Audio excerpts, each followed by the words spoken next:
Hi and welcome back to Noble Green, and this week we're starting our two-part tour of South Africa. Now the world of wine is divided for simplicity's sake into the Old World and the New World. The Old World is largely Europe, the New World essentially Europe's former colonies. Now South Africa is a bit of an anomaly in that the vines were first planted back here in about 1650. The first governor of the Cape was Jan van Riebeck, and at the behest of the Dutch East India Company he planted a market garden which was essential for supplies to and from the emerging colony. The first vines were planted in the 1650s and the first wine was pressed in 1652. And after this, later Huguenot refugees from France brought their own vines and their own wine expertise to the Cape, and they started wine production in earnest, not just as an emerging area. Fast forward a little bit to the 19th century, and phylloxera devastated the vineyards across Europe, and the Cape was no exception. The vineyards were almost completely wiped out. Now, as the vineyards were replanted, they were planted with what I would term workhorse grapes, Cinsault and Chenin Blanc. Now these are sort of very high yielding, very easy to grow, but they're also very easy to make very bland wine from. And this was further exacerbated in the early 20th century with the big cooperative movement that the government imposed on the vineyards, which was KWV. And although it wasn't focused entirely on quality, it at least provided support for the fragile industry.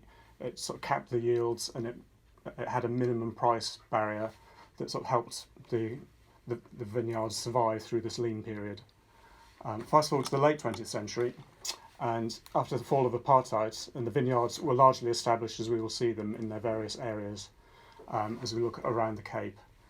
The end of apartheid also opened up South Africa to tourism, and that was really important to help with the emergence of the wines onto the international stage, just as we were getting used to these fantastic Australian and Kiwi and Californian wines in the UK market. South Africa has three classifications of vineyards. There's regions, districts and wards. A region is, for example, KwaZulu-Natal, the Eastern and Northern Capes and the Western Cape. Now for practical purposes, we will mainly be looking at the Western Cape because that's where most of the vineyards are in South Africa, and most of the famous old established regions that we'll be focusing on.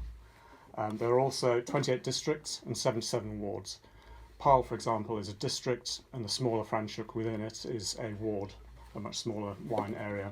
The soil types across South Africa, in common with most areas, are quite varied. Some of the most ancient soils in the world are found here, some of them up to 1 million years old, because it's very geologically inactive in this area. It's mostly decomposing granite around the bases of the mountains. If you think of Table Mountain and the Simmonsberg Mountain in Stellenbosch, this sort of decomposing granite is very free draining, ideal for vines. The climate in the area is naturally, as you'd expect, fairly warm, but particularly around the coast, this is tempered by the Benguela Current, which comes directly from the Antarctic. And if you've ever gone for a walk on a hot day in South Africa and then jumped in the sea, it is freezing, absolutely freezing. It's a real shock to the system. But this really helps temper the climate around the vine growing areas, which, as we'll come to see, is really beneficial to the way in which the wine is made in South Africa. Recently, South Africa's had great success with the usual tried and trusted varieties, Cabernet Sauvignon, Syrah, Chardonnay, Sauvignon Blanc and so on. And also with its own grape variety, Pinotage. It is a crossing of Pinot Noir and Cinsault. Now, this was developed in the 20s in Stellenbosch University by the first professor of viticulture, Abraham Perold. It often divides opinion, but I think it came in the right place and made the right way. I think it is a really fantastic wine. We'll come into that in the second part. The Chenin Blanc is the main white grape in South Africa. Traditionally, you might have seen it when it first emerged on the market in the UK labelled as Steen, but now South Africa, along with many other wine growing areas in the New World, use varietal labelling, so it's often labelled just Chenin Blanc, but occasionally, particularly in South Africa, you might see it labelled as Steen, just so you know what it is. Now, today I want to take you down South Africa's west coast, skirting some of the main inland areas, and look at some of the cooler coastal regions to start with.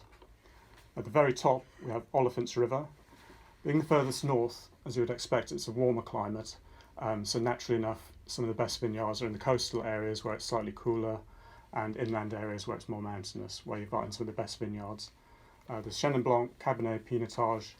Most of the wine produced here is sort of high volume export wines of this type you'd find in sort of multiples of supermarkets and so on. perfectly fine, but we're starting to see some of the high altitude vineyards, particularly around areas like Cedarburg, are making some really nice wines from some old vine, Chenin Blanc and Grenache. A new wave of winemakers are sort of rediscovering these really old vines that have been largely neglected, but they're producing some fantastic fruit.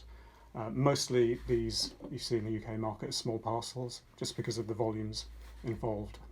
Around Cape Town itself is the coastal region. It includes some inland areas, belying the name, and it encompasses some of South Africa's most famous wine regions, Stellenbosch, Franschhoek, Paarl, some of which we'll look at next time. To the northeast of Cape Town is Swartland. Now this area is traditionally the home of a lot of fortified wine production, slightly warmer inland area, so it you tend to get more alcohol in the grapes. So naturally enough that helped with the burgeoning fortified wine and brandy production in this area. We're starting to see some sort of small scale production. Some little boutique wineries are popping up across the area, as they are across the whole of South Africa. It really is exploding at the moment. There's some really interesting wines coming out of the Cape. Swartland also joins the more famous sort of Paarl, Stellenbosch, Franschhoek areas, which we'll look at in more detail next time. There's a lot of investment in the area from big producers such as Burke and Hertzcliffe, who have planted lots of new vineyards in the area, but they're taking the grapes back to their own wineries for further sort of vinification and production further down the line. There's also Darling is a small ward within Swartland that's producing some really nice wines, some really nice little boutique places here. I have to say that I think that the intrinsic quality of the wines isn't quite matched by the beauty of some of the wineries. It's very much a sort of touristy area because it's within striking distance of Cape Town and very much on the tourist trail.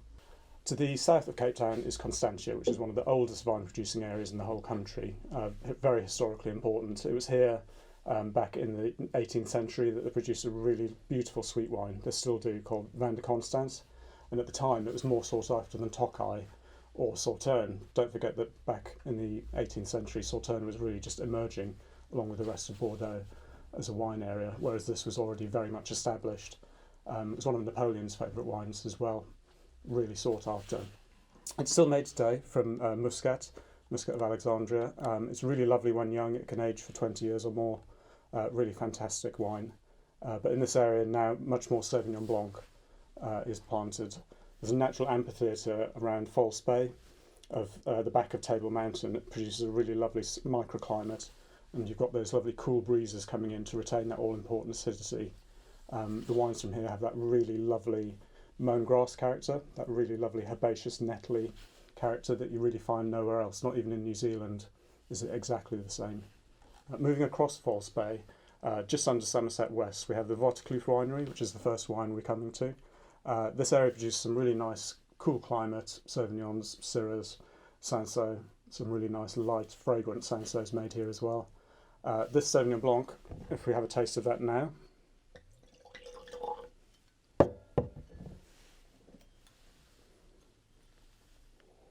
It's really that lovely mown grass character I was talking about.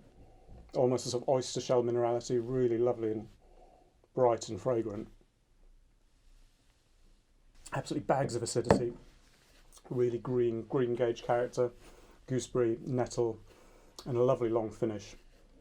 They actually dredge some really beautiful oysters from this area, and this would be a perfect match with oysters or any kind of light seafood. It's a really lovely wine. So before we get to the Cape South coast proper, we have the coastal region as a whole, and we're moving almost immediately onto our next wine just because it fits in really well with looking at the different styles that are made in these areas. This is the Journey's End Haystack Chardonnay. This area is just south of Stellenbosch and Franschhoek on the coastal region. So this is just beyond Somerset West in the foothills of the Hottentot Mountains. Again, you get that lovely cool westerly breezes coming in to retain the freshness. But here you've got a little bit of oak influence as well. Let's try this Chardonnay next.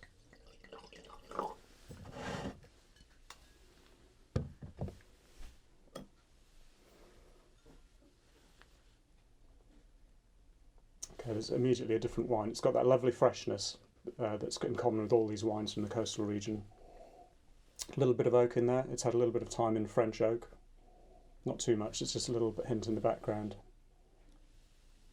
It's got that lovely slightly bruised apple character that tells me that it's got a few years bottle age on it. This is the vintage we're having here is 2018, so it's got a few years on it, so it's got that lovely development but also that lovely balance of freshness and the oak as well. I'd have with something a bit retro, like lobster thermidor or prawn cocktail, or something a bit more modern that would work really well with cured meats and that kind of thing. It's a really lovely, well-balanced wine. Heading further out from Cape Town, we hit the Cape South Coast, which runs from the Cape Town suburbs, sort of via Hermanus, which is famous for whale watching, really lovely area to visit, right across to Mossel Bay. It goes right round the bottom of the Cape. Up until the 1970s, most of these areas didn't have any vineyards at all. It was considered too cool for wine production. There was so much used to producing in the warmer areas inland like Stellenbosch and Pyle. But the first area we come to is Elgin as we're heading southeast. Now this produces some lovely light elegant Sauvignons and a few Chardonnays and Pinot Noirs as well. It's still an up and coming area. There's not too many plantings there, but it's an area well worth looking out for. Moving further southeast still, we come to Walker Bay. Now there's some really nice Pinotage and Sauvignons planted here, but as we move inland up into the mountains, we've got the Hemel and Ard region, which was first planted by Hamilton Russell. They were one of the initial pioneers in this area. In the Afrikaans dialect, it means heaven and earth, and if you ever visit this area, you'll see why, because it's really beautiful. The light has a really intense quality to it up in the mountains in these inland valleys. There's lots of wineries popping up here since Hamilton Russell first started, and a relative newcomer back in 2004 they started is Ataraxia. They've got some of the highest vineyards of all up in the top sort of plateau area. In the Hemel and Ard, the Pinot Noirs are generally planted on the north-facing slopes, and the Chardonnays in the slightly shaded south-facing, because don't forget in the southern hemisphere it's the other way around to us here. North-facing means that you get the best aspect of the sun, south-facing means you're a little bit shaded. Also here you get some of the breezes coming in from Walker Bay, which again helps retain that acidity, keeps the overnight temperature cool, and also helps prevent fungal problems with this air movement around the vines. It keeps it nice and fresh. This area produces some really superb Pinot Noir and Chardonnay. Those are the grapes that first pioneered here. But this is a bit of a departure. The Serenity is actually predominantly Shiraz, along with some Cabernet Sauvignon and Merlot in the blend. And up on the ridge, this, as I said, it's some of the highest vineyards in the area, so this wine I think has got a really good balance of elegance and structure. Looking through the wine, you really wouldn't expect this to be predominantly Syrah, Cabernet and Merlot. It's actually quite light in colour.